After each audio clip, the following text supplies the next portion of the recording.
नमस्कार, बहुत स्वागत है आप सभी लोगों का हमारे समृद्धि आईएएस के यूट्यूब चैनल पर। और अब की बार मेंस पार्ट सीरीज में कैसी चल रही है तैयारी आप लोगों की, कमेंट करके बताइएगा। और घबरा तो नहीं रहे हैं आप लोग, क्योंकि जैसे जैसे परीक्षाएं करीब आती हैं डर लगना स्वाभाविक है। देखिए, अगर डर लग रहा है तब तो अच्छी बात है, क्योंकि डर लगेगा तभी जो है आप पढ़ने बैठेंगे। कुछ बच्चे तो ऐसे होते हैं कि उनको परीक्षा में डर ही नहीं लगता, तो उनको डर नहीं लगता तो इसलिए वो परीक्षा पास भी नहीं करते हैं। क्योंकि परीक्षा पास करने की एक महत्वपूर्ण शर्त होती है कि आप परीक्षा को लेकर के डरिए। तो डर तो ठीक है, लेकिन अगर बहुत ज़्यादा डर लग रहा है कि आप जो है उसको लेकर के, मतलब आपको नींद नहीं आ रही है, आपका डाइजेशन सिस्टम खराब हो रहा है। जनरली होता है, जो बच्चे थोड़ा सा ज़्यादा फोबिक हो जाते हैं, डर जाते हैं, एग्ज़ाम फोबिया जिसके ऊपर आ जाती है, ये समस्याएं फेस करते हैं। और अभी देखिए 25 मई को क्या है कि यूपीएससी का पेपर होने वाला है। और चूंकि हम लोग जो यूपीएससी के बच्चे जो हमारे हैं, जो इस बार प्रीलिम्स दे रहे हैं, तो वो बहुत घबराए रहते हैं। और अब विश्वास करिए कि रात में करीब 2 4 10 कॉल तो ऐसे आते ही रहते हैं। और इस समय हम अपना फ़ोन जो है वो साइलेंट भी नहीं करते हैं रात में, कि भाई बच्चे हैं, दूर रह रहे हैं घर परिवार से। अब हम लोग दिल्ली में रह रहे हैं तो इनके अभिभावक हम ही लोग हैं। कभी कोई दिक्कत हो रही है, अभी रिसेंटली एक बच्चे को तो इतना प्रॉब्लम हुआ कि उसको ड्रिप चढ़ाने की नौबत आ गई, तो हम लोग गए अपना हॉस्पिटल में, गए देखे सारी चीज़ें। तो वही मैं कह रहा हूँ कि आप लोग जो है डरिए, लेकिन उसको हावी मत होने दीजिए। मत सोचिए कि अरे यार फेल कर गए तो क्या होगा, अरे क्या होगा, अगली बार फिर परीक्षा दीजिएगा। ऐसा तो है नहीं कि जो मतलब अब एक दो लोगों का अपवाद छोड़ दीजिए कि कोई पहली बार में ही। और आप लोगों के समक्ष तो सबसे बेहतरीन उदाहरण इस बार जो है वो आपकी जो रैंकर है, फर्स्ट रैंकर है, कि 4 बार वो फेल हो चुकी हैं, 5वीं बार उन्होंने संघर्ष किया। तो ये सब चीज़ें मैंने नहीं रखती हैं। स्वस्थ रहिए, मस्त रहिए और पढ़ते रहिए। इस समय क्या होगा कि आप लोगों को एक सबसे ज़्यादा डर ये लग रहा होगा कि अरे सर कुछ भी चीज़ें याद नहीं आ रही हैं, तो ये परीक्षा के समय होता, चूँकि आप इतना ज़्यादा पढ़े रहते हैं तो आपको लगता है कि कुछ, लेकिन जब आप परीक्षा में जाएंगे, चाहे वो मेंस हो चाहे वो प्रीलिम्स हो, आपको वो चीज़ें आपके जहन में आएंगी, आप कर के आएंगे। बस पढ़ते रहिए, खूब बढ़िया हेल्दी खाना खाइए। अब हेल्दी खाने में मतलब फल फ्रूट खाइए, लिक्विड ज़्यादा यूज करिए, बहुत तला भुना नहीं खाना है। और नींद बहुत प्रॉपर वे में लेना है, सोना बहुत ज़रूरी है। क्योंकि अगर आपकी नींद डिस्टर्ब हो रही है तो फिर तो समस्या है। तो सोइएगा खूब बढ़िया से। और जो बच्चे लेट नाइट तक जगते हैं तो उनके साथ एक समस्या इस इधर अब मन में और आ रही होंगी कि सर क्या करें, कहीं ऐसा तो नहीं कि हम परीक्षा के समय जो है उठ ही ना पाएँ, या हम रात में चूँकि 4 बजे तक जगते हैं, फिर 9:30 बजे से पेपर होते हैं, तो कहीं ऐसा ना हो कि हमारी जो 1 2 घंटे की ही नींद है उसके बाद हम वहाँ अच्छा परफॉर्म ना कर पाएँ। तो देखिए, मुख्य परीक्षा में तो समस्याएं आती हैं निश्चित तौर पे, क्योंकि जब हम लोग भी मुख्य परीक्षा देते थे तो वहाँ इस समस्या, क्योंकि वो एक दिन का तो होता नहीं है कि भाई एक दिन आप गए, क्योंकि शरीर है, एक दिन तो वो मैनेज कर लेगी। प्रीलिम्स में आपको कोई समस्या नहीं आएगी, पूरी रात जग के चले जाइए तब भी नहीं समस्या आएगी। वो उतना, वो आपका शरीर एक्टिव रहेगा, मेंटेन कर लेगा। लेकिन मुख्य परीक्षा में इसको लेकर के काम करने की ज़रूरत होगी। तो चलिए, जब मुख्य परीक्षा आएगा तो उस पर बात करेंगे। और जो पीसीएस के हमारे बच्चे हैं जो मुख्य परीक्षा जून में देने जा रहे हैं, उनके लिए हम ये कहेंगे कि जो अगर आप लेट नाइट जगते जगते हैं और देर तक जो है वो सोते हैं, तो परीक्षा के 15 20 दिन पहले से थोड़ा सा अपने रूटीन को चेंज करिएगा। क्योंकि वहाँ एक आध दिन तो शरीर चल जाएगी, उसके बाद समस्याएं आएंगी, आपको नींद लगेगी, आपका दिमाग काम नहीं करेगा। तो नींद प्रॉपर में, और रात की नींद ज़रूरी होती है। जो बड़े बुजुर्ग कह गए हैं कि जल्दी सोना जल्दी उठना, वो वाकई में वही ज़्यादा सही है। लेकिन चलिए, रूटीन है, ये भी ख़राब नहीं है, बशर्ते ये कि अपने शरीर को उस तरीके से बनाने की ज़रूरत होती है। तो जो भी पीसीएस के बच्चे हैं जो मुख्य परीक्षा देने जाएंगे, वो 15 20 दिन पहले से तो इस पर काम करेंगे। और जो इस बार यूपीएससी के पीटी के बच्चे हैं, उनको डरने की कोई ज़रूरत नहीं है। आप जैसे जिस रूटीन में पढ़ रहे हैं पढ़िएगा। और मैं अपने अनुभव से बता रहा हूँ, मैं खुद ही जो है नहीं, मुझे ऐसी कोई दिक्कत नहीं हुई थी। मैं भी लेट नाइट जगता हूँ और देर तक सोने की आदत रही है। और परीक्षा के समय मुझे थोड़ा सा डर भी लगा था, लेकिन चूंकि मैं कभी परीक्षा को अपने ऊपर इतना ज़्यादा हावी नहीं होने दिया कि हम उसको लेकर के बहुत विचलित हो जाए। तो जब हम देने गए तो हमारा पीटी निकला भी, हम पास भी किए, और विश्वास मानिए कि रात में 1-1.5 घंटा ही हम सोए थे। और किसी भी पीटी में ऐसे ही होता है, क्योंकि अब 2, ढाई, 3 बजे सोने की आदत है, 5, साढ़े 5, 6 बजे उठना होता है, क्योंकि सेंटर पे जाना होता है। तो नींद तो पूरी आती नहीं, बस एक पावर नैप ही आता है, और वो पावर नैप सफिशियंट होता है, तो वो आपका पूरा दिन मैनेज कर लेगा। तो प्रीलिम्स वाले बच्चों को घबराने की कोई ज़रूरत नहीं है, मुख्य परीक्षा में चीज़ों को आप लोग चेंज करिएगा। तो ये सारे जो सुझाव हैं वो आप लोगों के लिए है, इसको फॉलो करिए, डरिएगा मत, क्योंकि डरने से कुछ होता नहीं है। और आप लोगों ने साल भर यदि परिश्रम किया है तो डरने की ज़रूरत वैसे भी नहीं है, क्योंकि जो आपने परिश्रम किया है वो रंग लाएगा ही लाएगा। और अगर आपने नहीं किया है तो फिर तो डरना लाजमी है। चलिए आज का जो प्रश्न देखते हैं वो पेपर 2 से है। राष्ट्रपति एवं राज्यपाल की क्षमादान की शक्तियों में अंतर के बिंदुओं को स्पष्ट करना है, और ये 8 अंक का प्रश्न है जिसे 125 शब्दों में लिखना है। तो आइए देखते हैं इसको कैसे करना है। देखिए, सबसे पहले तो ये बताइए कि भाई राष्ट्रपति या राज्यपाल की जो क्षमादान की शक्तियाँ वो किस आर्टिकल के तहत हैं। और अगर आपको मुख्य परीक्षा में आर्टिकल नहीं याद है, जनरली याद ही होगा क्योंकि प्रीलिम्स में आप लोगों ने प्रीलिम्स दिया ही है, तो प्रीलिम्स में के तो ये सब पेट क्वेश्चन होते हैं। अगर नहीं याद है तो आपको फिर गलत आर्टिकल नहीं, कि मतलब तुक्का लगा के नहीं आना है, क्योंकि अगर आप तुक्का लगाए और वो एग्जामिनर पकड़ लिया तो आपके लिए वो बहुत घातक होगा। इसलिए मुख्य परीक्षा में फैक्ट वही लिखिए जिस पे आप बहुत ज़्यादा जो है वो क्लियर हो। बहुत लोग आपको सजेस्ट कर देंगे, आपके सीनियर जूनियर ही, कि अरे कोई बात नहीं, फैक्ट लिख करके आ जाओ, कौन सा एग्जामिनर चेक करता है। तो ऐसा नहीं है, जो एग्जामिनर चेक करता है वो बहुत एक्सपीरियंस्ड होते हैं, बहुत बुजुर्ग लोग होते हैं, विद्वान लोग होते हैं, वो गलतियों को तुरंत पकड़ लेते हैं। और हम लोग भी जब कॉपी चेक करते हैं यहाँ आप लोगों की मेंस टेस्ट सीरीज की, तो जहाँ गलती रहती है वहाँ पेन ऑटोमेटिक चला जाता है। और अगर फैक्चुअल गलती आप करते हैं तो वो ज़्यादा जो है फैक्चुअल और वर्तनीगत, देखिए 2 गलतियाँ जो है वो थोड़ा बहुत क्रमबद्ध ऊपर नीचे हो गया वो सब चल जाता है। लेकिन अगर फैक्चुअल गलती कर रहे हैं और वर्तनीगत अशुद्धियाँ कर रहे हैं कि आप को लिखने ही नहीं आ रहा कायदे से, तो वो बहुत ज़्यादा नकारात्मक जो है वो प्रभाव पड़ता है। तो इन दोनों चीज़ों से बचिएगा। चलिए, भारतीय संविधान के अनुच्छेद 72 के तहत 72 के तहत राष्ट्रपति एवं अनुच्छेद 161 के तहत राज्यपाल को जो है वो क्षमादान का अधिकार प्राप्त है। तो आप ये बता दे रहे हैं कि आर्टिकल 72 और 161 के तहत जो है वो गवर्नर को क्षमादान की शक्ति का जो है वो प्राप्त है। राष्ट्रपति और राज्यपाल दोनों ही इस अधिकारिता का प्रयोग मंत्री परिषद के परामर्श से कर सकते हैं। मतलब यहाँ जो है मंत्री परिषद जो है परामर्श भी करती है, और क्षमादान का ऐसा नहीं है कि जो है राज्यपाल अपने विवेक से ये निर्णय लेते हैं, पीछे मंत्री परिषद रहती है। और आप लोग पढ़े भी होंगे कि जो है राज्यपाल या जो राष्ट्रपति होते हैं, चूँकि जो भी शासन केंद्र का राष्ट्रपति के माध्यम से, राज्य का गवर्नर के माध्यम से संचालित होता है, इनके नाम से होता है, इनके मुहर से होता है, लेकिन ये एक तरीके से रबर स्टैम्प की तरह होते हैं। इन्हें पीछे से सपोर्ट करने के लिए पूरी की पूरी जो है वो मंत्री परिषद होती है। तो वही आप बता रहे हैं। जहाँ तक दोनों के क्षमादान शक्तियों में अंतर की बात है, तो इसे निम्न बिंदुओं के माध्यम से समझ सकते हैं। और देखिए 8 अंक का प्रश्न है, बहुत ज़्यादा आपके पास ये स्कोप तो नहीं है कि बहुत लंबी चौड़ी भूमिका लिखें। बस 10 से 15 शब्दों में बताया कि भाई किस आर्टिकल के तहत है, राष्ट्रपति के तहत, राज्यपाल के तहत, और फिर आप जो है भूमिका में ही आप आ गए कि अंतर की बात बता रहे हैं। और अंतर में जो है सबसे पहला ऐसे ही कर लीजिए, एक तरफ राष्ट्रपति बता दीजिए और दूसरी तरफ राज्यपाल। और मुख्य परीक्षा में भी आपको जो है इसी फॉर्मेट में बताना है। ऐसा नहीं है कि पहले राष्ट्रपति की चीज़ें बता दीजिए और नीचे जो है वो राज्यपाल की, ये अप्रोच सही नहीं होता। आप लोग भी इससे बचिएगा, सामने सामने तुलना करिए कि सबसे पहले राष्ट्रपति की जो क्षमादान की शक्ति होती है वो संघीय कानून के तहत होती है।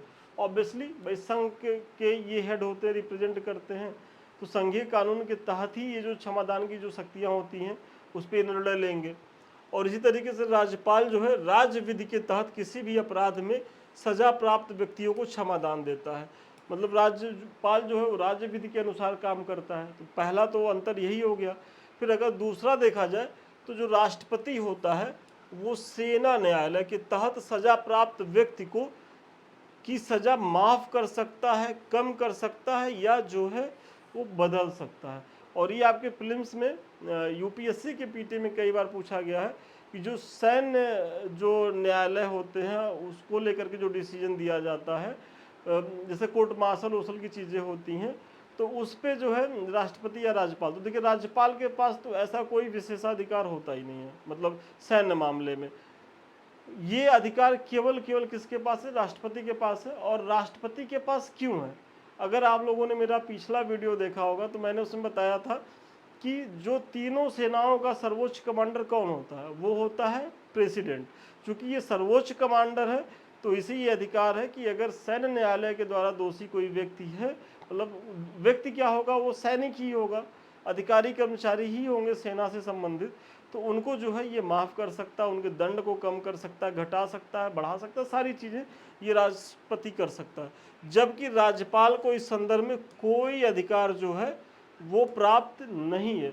मतलब सेना के द्वारा दंडित, सैन्य न्यायालय के द्वारा दंडित कोई सैनिक या अधिकारी कर्मचारी जो है वो राज्यपाल के पास दया याचिका लेके जाएगा ही नहीं, क्षमा याचिका लेकर के वो जाएगा किसके पास, अपने सर्वोच्च कमांडर राष्ट्रपति के पास जाएगा। तो ये दूसरा और महत्वपूर्ण अंतर आपने बता दिया। फिर अगला बताने से पहले एक कुछ सूचना है, और आप लोगों को लगता होगा कि सर ये आप हर वीडियो में बताते रहते हैं। देखिए पहली बात तो ये किसी भी संस्थान की पॉलिसी होती है, क्योंकि अगर ये चीज़ें नहीं बताई जाएंगी, नहीं प्रमोशन किया जाएगा, तो फिर संस्थान के पीछे इतना भारी भरकम जो खर्चे होते हैं वो मेंटेन कैसे होंगे। तो इसीलिए ये हमारे ऊपर भी हमारी टीम के द्वारा निर्देशित किया जाता है कि सर इस पे तो बहुत ठहर के बताना होगा, क्योंकि यही वो आधार है कि जिसके माध्यम से कोचिंग संस्थान चल रहा है या हम आपको कुछ फ्री में दे पा रहे हैं। क्योंकि ये जो वीडियो आपको फ्री में मिल रहा है इसके पीछे भी बहुत लागत है, एडिटर की लागत होती है, टाइपिस्ट की लागत होती है, फिर स्टूडियो होता है, सारी चीज़ें होती है। हमारा श्रम तो छोड़ दीजिए, हम तो आप लोगों के लिए निःशुल्क प्रयास कर रहे हैं। आप हमारे श्रम का पारिश्रमिक यही होगा कि आपको यदि अच्छा लगे तो कमेंट कर दीजिए, लाइक कर दीजिए, हम इतने में ही संतुष्ट हो जाएंगे, या कभी आपको लगे तो फ़ोन कर लीजिएगा। तो ये जो दो बैच है हमारे, एक तो अब की बार मेंस पार, ये उन बच्चों के लिए है जो इस बार मुख्य परीक्षा दे रहे हैं। दूसरा ये शून्य से शिखर बैच है जिनको अगली बार मेंस देना है, मतलब तो ये दोनों बच्चे ज्वाइन कर सकते हैं। 8 मई से हमारा पेपर 2 से बैच स्टार्ट हो रहा है, और इसमें वही है कि जो अब की बार मेंस पार बैच है, यहाँ क्या है कि यहाँ प्रश्नों की संख्या ज़्यादा रहती है, और ये आपके ऊपर डिपेंड करेगा कि आप 2 लिखेंगे, 4 लिखेंगे, 6 लिखेंगे, 8 लिखेंगे या नहीं लिखेंगे, आपको केवल पीडीएफ चाहिए। तो ये सारी चीज़ें यहाँ सहूलियत प्रदान की जाती है बच्चों को। और यहाँ क्या है कि आपको आंसर राइटिंग लिखना मस्ट है, आप लिखेंगे क्योंकि आपके पास पूरी तरीके का समय है। और यदि आप नहीं लिखेंगे तो बहुत अच्छा उत्तर जो है, आप सोचिए कि बिना प्रैक्टिस किए केवल पढ़ करके और हम मुख्य परीक्षा में जाके लिख आएंगे तो नहीं लिख पाएंगे। तो शून्य से शिखर बैच में हमारा बहुत प्रयास रहेगा कि आप जो है आंसर राइटिंग करिए भी। और यहाँ क्या है कि आप डेली 2 प्रश्न ले सकते हैं या ज़्यादा से ज़्यादा 4 प्रश्न ले लीजिए, इससे ज़्यादा लिखने की ज़रूरत नहीं है क्योंकि आपके पास समय है। और जब समय है तो धीरे धीरे चलिए, टॉपिक को बहुत पढ़ते हुए चलिए। तो जिसके लिए भी आप एलिजिबल हैं आप लोग इससे ज्वाइन करिए। अधिक जानकारी के लिए 7303030750 पे आप संपर्क कर सकते हैं। यहाँ आपको प्रश्न दिए जाएंगे, आपको इसी तरीके से अपने उत्तर को लिख के भेजना होगा पीडीएफ में, प्रॉपर वे में मूल्यांकन होगा, जो भी कमी रहेगी वो बताई जाएगी, और फिर जो है आपको मॉडल आंसर भी दिया जाएगा। और ये सेम डे की प्रक्रिया होती है, ऐसा नहीं है कि आज आप आंसर लिख करके भेज रहे हो 4 दिन वो चेक ही ना हो, ऐसा नहीं होता। डेली का डेली जो है मार्किंग होती है, इसका पीडीएफ आपको दिया जाता है मॉडल आंसर का। और जब आप मुख्य परीक्षा देने जाएंगे तो 500 प्लस प्रश्न आपके पास रहेंगे, और इसी तरीके से विथ फॉर्मेट, कि केवल आप अगर ये ही चीज़ें दोहरा के चले गए, 1-2 बार चीज़ें फॉर्मेट बना करके प्रैक्टिस करके चले गए, तो बहुत अच्छी स्थिति में आप जो है मुख्य परीक्षा में रहेंगे। तो इसका लाभ लीजिए। आइए अगले पॉइंट को देखते हैं कि राष्ट्रपति सभी प्रकार के दंड और दंडादेश जिसमें मृत्यु दंड भी शामिल है के लिए भी अपनी क्षमा शक्ति अधिकारिता का जो है वो प्रयोग कर सकता है। मतलब राष्ट्रपति जो है वो अगर कोई व्यक्ति मृत्यु दंड भी पाया हुआ होगा, और इसी तरीके से आप देख रहे होंगे जो अफजल गुरु थे उसकी जो उसको तो खैर फांसी हुई, लेकिन वो अपना जो मर्सी पिटीशन है वो राष्ट्रपति के पास लेके जाते हैं, और राष्ट्रपति जो है हालांकि उसको ठुकरा देते हैं, क्योंकि उनका दोष ही ऐसा था, उन्होंने कृत्य ही ऐसा किया था कि वही सज़ा उनके लिए वो सर्वोच्च मतलब सबसे ज़्यादा उपयुक्त थी वो। जबकि अगर राज्यपाल में आप देखेंगे तो राज्यपाल के पास मृत्यु दंड की चीज़ों को ख़त्म करने का अधिकार नहीं है। तो यहाँ भी आप देखेंगे तो राष्ट्रपति के पास जो है कुछ बढ़त है, जैसे सैन्य मामले में राष्ट्रपति के पास बढ़त है, मृत्यु दंड के मामले में बढ़त है, जबकि राज्यपाल मृत्यु दंड को लघुकरण, परिहार, प्रविलंबन व विराम में परिवर्तित तो कर सकता है, किंतु मृत्यु दंड को पूर्णतः क्षमा नहीं कर सकता। मतलब अगर ये नहीं है कि कोई व्यक्ति मृत्यु दंड पाया हुआ है और राज्यपाल के पास गया तो राज्यपाल जो है उसको पूरी तरीके से बरी कर दिया कि जाइए हम आपको दोष मुक्त करते हैं, ये कर सकता है, राष्ट्रपति कर सकता है। राज्यपाल इतना कर सकता है कि उसके जो दंड की प्रकृति वो बदल सकता है, अवधि घटा सकता है, लेकिन उसे पूरी तरीके से खत्म नहीं कर सकता। समवर्ती सूची पर बने, देखिए अब अगर देखा जाए तो 3 सूचियां होती हैं, आप लोग जानते हैं, एक केंद्रीय सूची, दूसरा राज्य सूची। तो केंद्रीय सूची के विषय पे तो राष्ट्रपति निर्णय लेते हैं, राज्य सूची पे गवर्नर लेते हैं, लेकिन जो समवर्ती सूची है तो उस पर देखा जाए तो समवर्ती सूची पर बने दंड विधियों के उल्लंघन पर राष्ट्रपति और राज्यपाल दोनों की क्षमा शक्ति की अधिकारिता का प्रभाव जो है वो समान है। किंतु यदि किसी व्यक्ति को राज्यपाल से क्षमा याचिका पर राहत नहीं मिला है तो वह राष्ट्रपति के पास क्या है कि अपील कर सकता है। लेकिन अगर राष्ट्रपति ने किसी व्यक्ति की क्षमा याचिका की अपील को ठुकरा दिया है तो क्या वो राज्यपाल के पास जाएगा? मतलब ये तो वही हुआ कि सुप्रीम कोर्ट के डिसीजन को लेकर के आप हाई कोर्ट तो जा नहीं सकते। तो यहाँ भी भाई सुप्रीम कोर्ट कौन है? सुप्रीम कौन है? भारत का प्रेसिडेंट, न कि स्टेट का गवर्नर। तो अगर राज्यपाल आपकी चीज़ों को अस्वीकृत करता है तो आप राष्ट्रपति के पास जा सकते हैं, लेकिन राष्ट्रपति ने यदि कह दिया कि नहीं ओके, तो फिर आपके पास सारे रास्ते बंद हो जाते हैं। फिर पुनर्विचार याचिका आप सुप्रीम कोर्ट में जाते हैं, और फिर अगर सुप्रीम कोर्ट ठुकरा देता फिर आप राष्ट्रपति के पास एक बार और अपील कर सकते हैं। लेकिन जनरली जब एक बार राष्ट्रपति दया याचिका आपकी खारिज कर देता है तो आपके पास कुछ बचता नहीं है, कोई रास्ता नहीं बचता है। फिर इस प्रकार राष्ट्रपति और राज्यपाल दोनों की क्षमा शक्ति की अधिकारिता कुछ मामलों में तो समान है, परंतु कुछ मामलों में राष्ट्रपति की क्षमा शक्ति जो है वो राज्यपाल की क्षमा शक्ति से जो है वो बृहद है। तो चूंकि 8 अंक का प्रश्न है और इससे ज़्यादा आपके पास न तो लिखने की ज़रूरत है और ना तो लिखने का स्कोप है, क्योंकि मुख्य परीक्षा में अगर आप 20 के 20 प्रश्न करके नहीं आ रहे हैं, कोई प्रश्न छोड़ के आ रहे हैं, तो सबसे ज़्यादा आपदा वाली स्थिति वही है। अगर आपका प्रश्न छूट रहा है तो बहुत विकट स्थिति है। अगर 1-2 प्रश्न प्रत्येक पेपर में छूटे तो आप ये मान के चलिए कि पहले से डिक्लेयर कर लीजिए कि आप मुख्य परीक्षा पास नहीं कर रहे हैं, क्योंकि 6 प्रश्न में अगर 2-2 भी छूटे तो 12 प्रश्न, 12 अगर 100 नंबर तो आप करीब करीब छोड़ के आ रहे हैं, कुछ 12 अंक के होंगे, कुछ 8 अंक के होंगे, तो फिर तो अच्छी स्थिति में नहीं रहेंगे। और आपका प्रश्न छूटेगा कैसे? नहीं, तो उसके लिए यही है कि आप अपनी शब्द सीमा में बने रहिए, और शब्द सीमा में तभी आप बने रह सकते हैं जब बहुत ज़्यादा to the point answer writing करेंगे। ये नहीं है कि 8 अंक का प्रश्न है, 125 शब्दों में लिखना है और 50 शब्दों में तो आप केवल भूमिका लिख रहे हैं। तब सोचिए बीच का पार्ट आप क्या लिखेंगे, निष्कर्ष क्या लिखेंगे, और छोड़ना आपको कुछ भी नहीं है। मतलब भूमिका भी लिखनी है, निष्कर्ष भी लिखना है, क्योंकि भूमिका पे भी अंक है, निष्कर्ष पे भी अंक है, और बीच के पार्ट पे तो अंक है ही है। तो इसीलिए टेस्ट सीरीज की बहुत ज़्यादा भूमिका होती है, क्योंकि ये आपको एक तरीके से जो बहुत ढेर सारा मैटर होता है उसमें छांट करके बहुत सारगर्भित मैटर देता है। कैसे आंसर फॉर्मेट करना है, कमियां क्या है, वो आपके सुधार करने का प्रयास करता है। तो ये सारी चीज़ें हैं। ये कुछ हमारे लिंक्स हैं, टेलीग्राम है ये हमारा, इससे तो आप लोग बहुत ज़रूरी है आप लोगों का जुड़ना, क्योंकि यहाँ क्या है कि कोई भी सूचना होती है, कोई भी इन्फॉर्मेशन होता है, कुछ भी हम प्रोग्राम ला रहे होते हैं, या तमाम ऐसी जानकारियाँ जो आपके लिए ज़रूरी होती हैं, यहाँ पड़ती रहती हैं। या आपकी कोई क्वेरी होती है, आपको कुछ जानना होता तो ये भी हमारे एडमिन्स बताते रहते हैं। साथ ही साथ ये 2 हमारे चैनल हैं, एक तो संदीप मिश्रा ऑफिशियल, दूसरा समृद्धि आईएएस का यूट्यूब, जिससे अभी हम आप जो है जुड़े हुए हैं। ये दोनों चैनल आप ही के हैं और इसे आप ही के सहयोग से आगे बढ़ना है। तो आप लोगों ने जिसे सब्सक्राइब नहीं किया तो सब्सक्राइब करें, लाइक करें, शेयर करें। और अगर हमारे किसी बैच से आप जुड़ना चाहते हैं या हमसे बात करना चाहते हो तो 7303307507 पे आप संपर्क कर सकते हैं। तो चलिए आज के लिए इतना ही, पुनः मिलते हैं नए वीडियो में नए क्लास के साथ। तब तक के लिए धन्यवाद, शुभकामनाएं आपको।